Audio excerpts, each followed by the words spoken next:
ini yangu yandifarira kunyangura manye kutaipa ndaningoaddressa 3 issues. Number 1 nyaya days I feel like legacy yatuku ifana ngosiwa yakadana because vachatangavhurika hombe and every man being a man chaziya zvakawanda.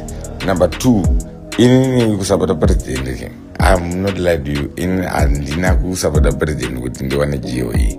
The fact that you're even telling me you want to buy me a GLE is insulting. Inini kana ndikudantengera mota ndikutengera pa GLE kundra izvezvi ndozvo ndikuda. I supported the president out of proper solidarity. Ndo zvandaida kuita inini kufila kunge comrade handina kuziitira mari wadzi.